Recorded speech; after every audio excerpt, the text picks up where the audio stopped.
ইন্নাল্লাহা আলা কুল্লি শাইইন কাদির।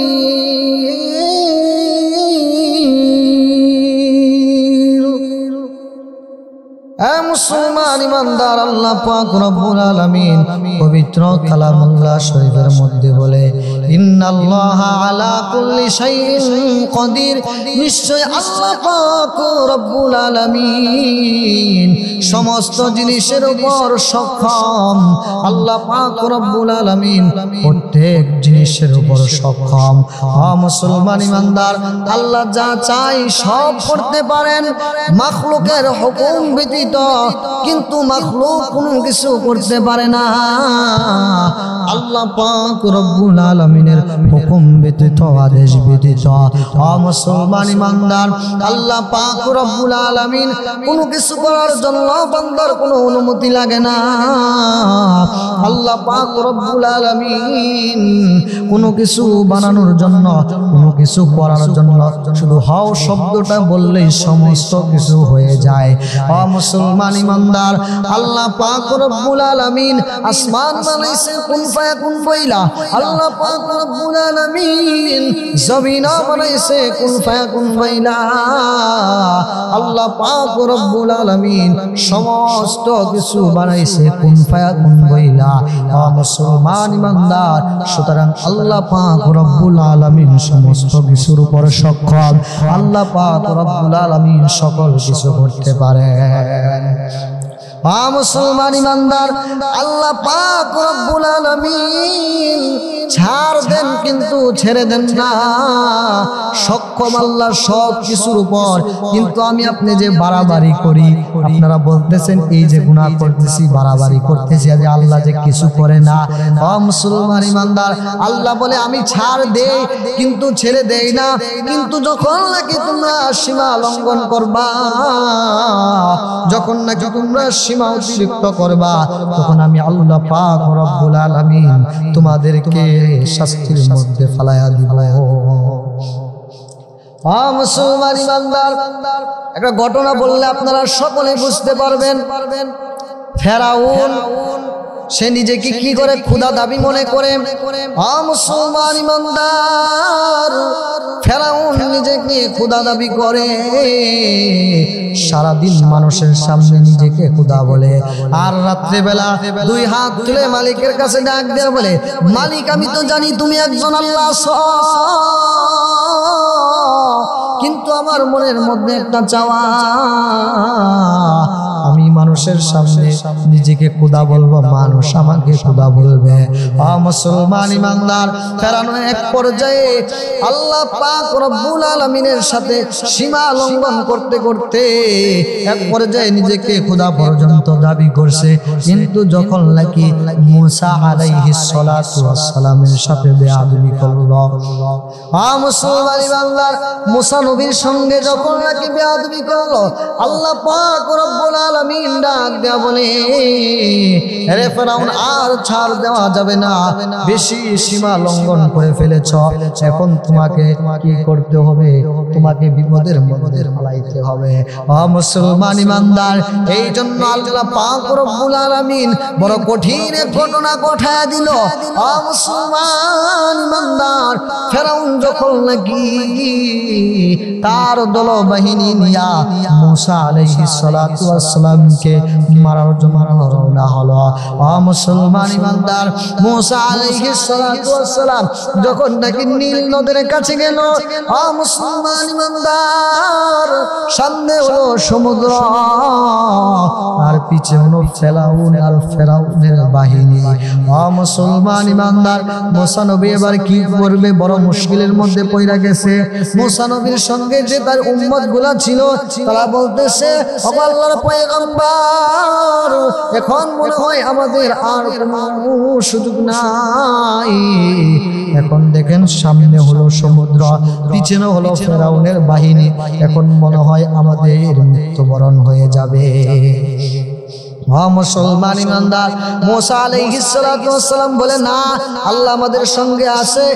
মুসলমান ইমানদার, আল্লাহ পাক রব্বুল আলামিনের পক্ষ থেকে মুসা আলাইহিস সালাতু ওয়াস সালামকে জানায়া দেওয়া হলো, হে মুসা তোমার হাতের মধ্যে যে লাঠি আছে, মুসা নবীর হাতে একটা লাঠি ছিল, আপনারা সকলে জানেন এই লাঠির দুইটা এই লাঠির অনেকগুলা মুজিজা ছিল। মুসলমান ইমানদার, এই লাঠির একটা মুজিজা ছিল, এই লাঠি যখন নাকি মুসা আলাইহিস সালাম জমিনের মধ্যে ফালায়া দিত, এই লাঠিটা সাফ হয়ে যাইত। মুসলমান ইমানদার, যাই হোক ওই দিকে যাব না।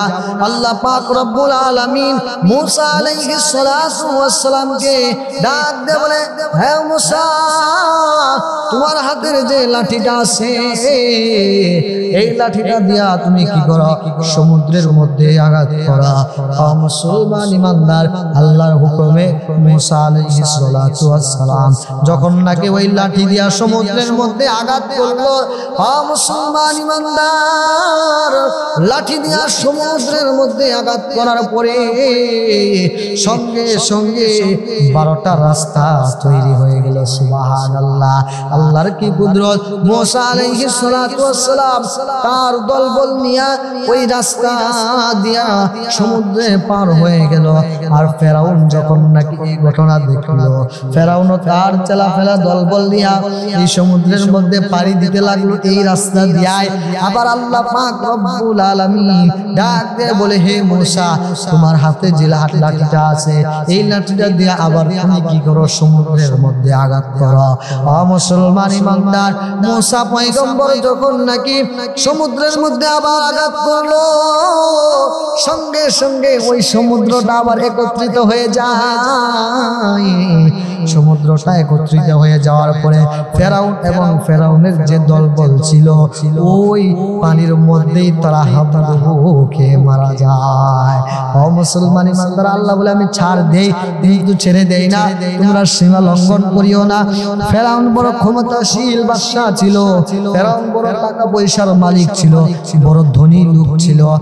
মুসলমান ইমানদার, যদিও বাদশা হওয়ার আগে গরিব ছিল কিন্তু বাদশা হওয়ার পরে তো মানুষের টাকা পয়সা একটু বেড়ে যায়। এটা ফেরাউনের আমল থেকে। কিন্তু যারা ইসলাম অনুযায়ী রাষ্ট্র চালায়, যারা নাকি শরিয়া অনুযায়ী রাষ্ট্র চালায়, যেরকম ভাবে হযরত উমর রাদিয়াল্লাহু তাআলা আনহু তিনি রাষ্ট্র থেকে একটা খেজুর পর্যন্ত নিজে খায় নাই, 1 টাকা পর্যন্ত রাষ্ট্র থেকে নিজের জন্য খরচ করে নাই। মুসলমান ইমানদার, রাষ্ট্রের কোনো গাড়ি দিয়া তিনি চলাফেরা করেন নাই, কোনো উট দিয়া তিনি চলাফেরা করেন নাই, তিনি ছিলেন বাদশাহ। মুসলমান ইমানদার, কিন্তু ফেরাউনও বাদশাহ ছিল, সে কি করত? খুব গরিব ছিল, তরমুজ ব্যবসায়ী ছিল।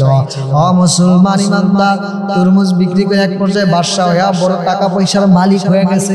ঠিক তেমনি ভাবে যারা নাকি ফেরাউনকে অনুসরণ করে, এই যুগের মধ্যে যারা নাকি ফেরাউনকে অনুসরণ করে, মুসলমান ইমানদার, তারা বাদশাহ হওয়ার পরে যদিও গরিব থাকে, মুসলমান ইমানদার বাদশাহ হওয়ার পরে কোটি কোটি টাকার মালিক হয়ে যায়।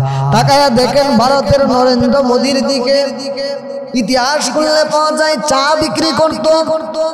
ইতিহাস পড়ে দেখেন চা বিক্রি করতো নরেন্দ্র মোদী।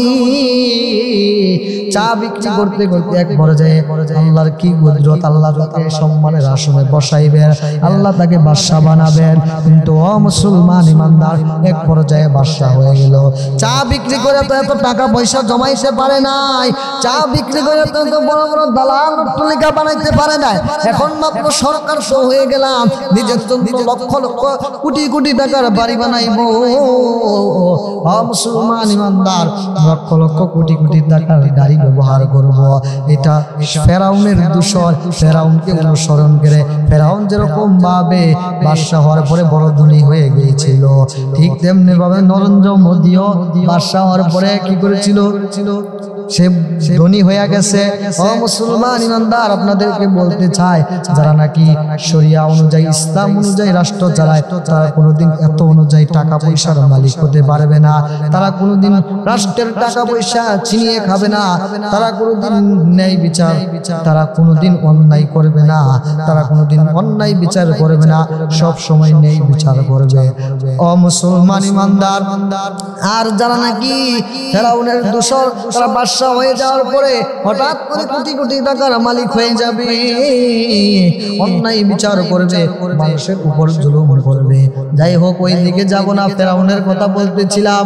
ফেরাউন বড় ধনী লোক ছিল, বড় অত্যাচারী বাদশা ছিল, কিন্তু আল্লাহ বলে আমি ছাড় দেই, কিন্তু ছেড়ে দেই না।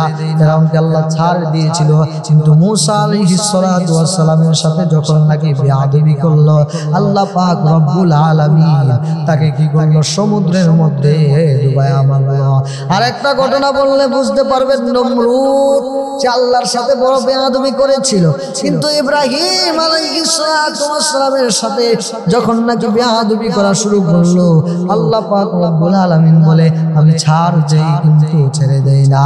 নমরুদ একবার কি করেছিল জানেননি?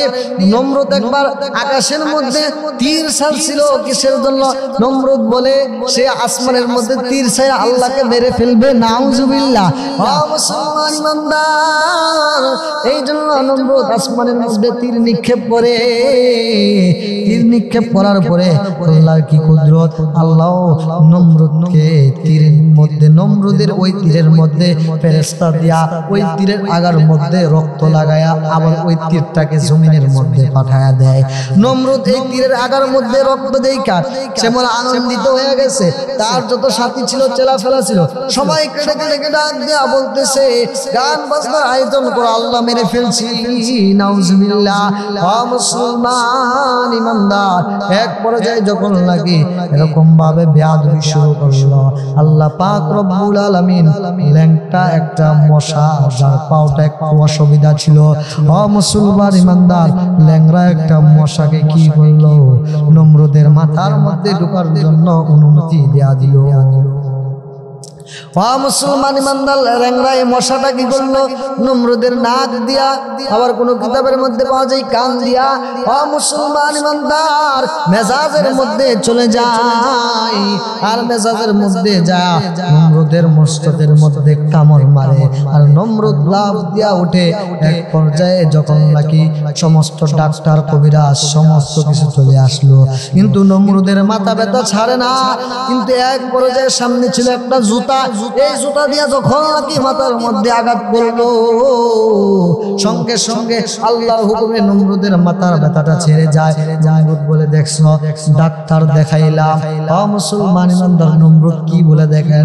বলে ডাক্তার দেখাইলাম, কবিরাজ দেখাইলাম, কোনো কাম হইল না, জুতার মধ্যে কি পাওয়ার। এক পর্যায়ে যখন নাকি মশাই কামড় দেয়, আর নমরুদ মাথার মধ্যে বাড়ি মারে, আর আল্লাহর হুকুমে ওই মশাটা কামড় ছেড়ে দেয়, আর নমরুদের মাথা ব্যথা সেরে যায়। এক পর্যায়ে নমরুদ কি করলো? একটা লুক ভাড়া করে রাখলো। ওই লুক ভাড়া করে রাখছে কিসের জন্য? দেখেন, নমরুদের মাথার মধ্যে বাড়ি দেওয়ার জন্য। এক পর্যায়ে এই লোকটা জুতা নিয়ে দাঁড়ায় থাকে। যখন নাকি নমরুদের মাথার মধ্যে মশাটা কামড় দেয়, সঙ্গে সঙ্গে নমরুদ বলে বাড়ি দে। সঙ্গে সঙ্গে ওই যে কর্মচারী রাখছে, ওই কর্মচারী কি করে? মাথার মধ্যে সঙ্গে সঙ্গে বাড়ি মারে। মুসলমান ইমানদার নমরুদের মাথা ব্যথা সেরে যায়। মুসলমান ইমানদার এবার নমরুদ হাঁটতে গেল, মাথার বাইরেতে হয়, রাজপ্রাসাদে বসলেও তাকে মাথার মধ্যে জুতা দা বাইরেতে হয়। মুসলমান ইমানদার খাবার খাইতে যাইল, তার মাথার মধ্যে জুতা দা বাইরাইতে হয়। এমনকি যখন নাকি ইস্তিনজা করতে যায়, বাথরুমে ভরতে যায়, ওই সময় তার চেলা সঙ্গে নিয়ে যায় তার মাথার মধ্যে বাইরের জন্য। এক পর্যায়ে তার কর্মচারী ভাবতেছে নমরুদের সাথে সাথে তার থাকতে ওই সেকেন্ডের তার কোনো ছুটি নাই। অন্য অন্য কর্মচারীদের ছুটি আছে, কিন্তু তার সেকেন্ডের জন্য ছুটি নাই। মুসলমান ইমানদার কর্মচারী এক পর্যায়ে ভাবলো 24টা ঘন্টা নমরুদের সাথে সাথে থাকতে হয়। এখন আমি যদি খাবার দাবার ছেড়ে দেই, ইস্তেঞ্জা ছেড়ে দেই, তাহলে আমি তো এমনি মারা যাব। এই জন্য তার কি করলো? কর্মচারী ভাবলো, আর আমি যদি বলি আমি এই কাজ করব না, তাহলে বাদশা আমাকে কি করবে? গর্দান দিবে। আর যদি আমি তার হুকুম মানি, আমি খাওয়ার সময় পাই না, ইস্তিনজা করার সময় পাই না, আমি এমনিতেই মারা যাব। ও মুসলমান ইমানদার, এই জন্য এক পর্যায়ে নমরুদের ওই কর্মচারী ভাবলো নমরুদকে মেরে ফেলবে। এক পর্যায়ে নমরুদ বসেছিল, তার পাশে ছিল একটা মুগুর। নমরুদ যখন বলল বাড়ি দেও, তখন সে কি করলো? ওই কর্মচারী পাশ থেকে একটা মুগুর নিয়ে ওই নমরুদের মাথার মধ্যে জুড়ে কি করলো? আঘাত করলো। আর নমরুদের মাথাটা সঙ্গে সঙ্গে দুই ভাগ হয়ে যায়। কিতাবের মধ্যে পাওয়া যায় ওই ল্যাংড়া যে মশাটা ছিল নমরুদের মেজাজের মধ্যে বসেছিল, আর ওই মশাটা সঙ্গে সঙ্গে উড়াল দিয়ে চলে গেল। কারণ সাত তো নাই, পয়সা দেয় কি করবে? এই জন্য মুসলমান ইমানদার, নমরুদ বড় প্রভাবশালী বাদশা ছিল, নমরুদ বড় প্রভাবশালী বাদশা ছিল, বড় ক্ষমতাবান বাদশা ছিল, কিন্তু অতি সীমা লঙ্ঘন করে ফেলেছিল। ও মুসলমান ইমানদার, সীমা অতিরিক্ত করেছিল। আল্লাহ বলে আমি ছাড় দেই, কিন্তু ছেড়ে দেই না। ফেরাউনও সীমা লঙ্ঘন করেছিল, নমরুদ কি করেছিল? সীমা লঙ্ঘন করেছিল। এই জন্য তাদেরকে আল্লাহ পাক রব্বুল আলামিন দুনিয়ার মধ্যে লাঞ্ছিত করছে। এই জন্য আল্লাহ পাক রব্বুল আলামিন তাদেরকে দুনিয়ার মধ্যে শাস্তি দিয়েছিল। মুসলমান ইমানদার, ঠিক তেমনি ভাবে যারা ক্ষমতা আসার পরে নমরুদ এবং ফেরাউনের মতো ক্ষমতা দেখাও, তোমাদেরকেও বলতে চাই ক্ষমতা কিন্তু চিরস্থায়ী না। আজকে তোমার হাতে, আরেকদিন অন্যের হাতে, আজকে আমার হাতে, অন্যদিন আবার আরেকজনের হাতে। মানুষের কোনো গ্যারান্টি নাই।